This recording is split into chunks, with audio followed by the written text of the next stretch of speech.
This is CBeebies on YouTube.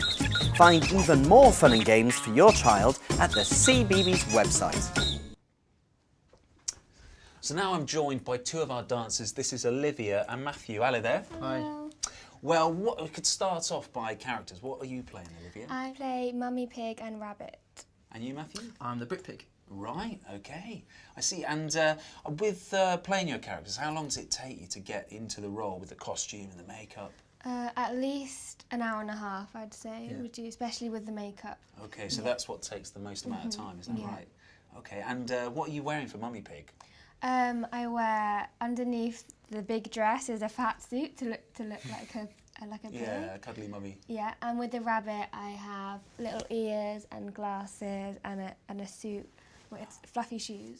Okay, and are they very different in terms of characteristics and style? Yeah, definitely.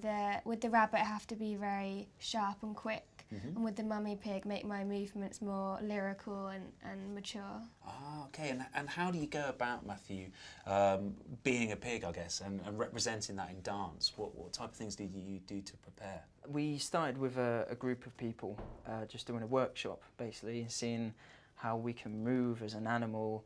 I think we actually even watched some videos of actual pigs, you know, to see how they walk and, you know, the stance and things like that, and try and incorporate to movement. And what would you say is a typical day in the life of a dancer? When we're performing, we always have a training class in the morning to get us ready before the show, which is 2 o'clock. And then we have a break and the evening performance around 7, or if we don't have a matinee, we rehearse in the afternoon. And obviously we're really chuffed to have the Three Little Pigs on CBeebies, because there's not a great deal of dance out there for preschoolers. So Matthew, I guess, why do you think bringing dance to the younger audience why is it important?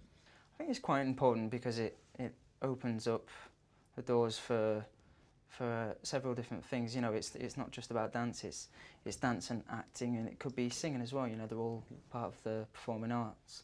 And I guess dancing is quite an intuitive thing for children to do when they hear music. They want to get up and have a boogie. And for everyone to have a go at dancing. Yes. Yeah, and seeing you guys out there is very inspiring, got to say. And Olivia, how did you go about being a dancer? Well, I did gymnastics first, and it wasn't until I was about 8 which I took up ballet, modern and tap. And then my teacher suggested auditioning for the Royal Ballet School, so at 11 years old I moved away from home and went up to London. Yeah, and you began your training there? Yeah, when it all started there. Right, right. And Matthew, did you know that you always wanted to be a dancer? If I'm being totally honest, no, I didn't. I didn't really know what I wanted to do, really. It started off as a weekly tap class, you know. Really? So you just saw the lessons were going on and you thought, fancy something yeah, like that? absolutely. But, you know, I started doing my tap classes, and my dance teacher at the time told me, you have to do ballet kids as well. And okay.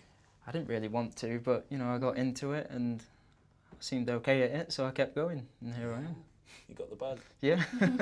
Brilliant. All right, well, thanks for your time. I'll let you get on. Thank you. And we'll see you out on the stage. See you there. Thank you.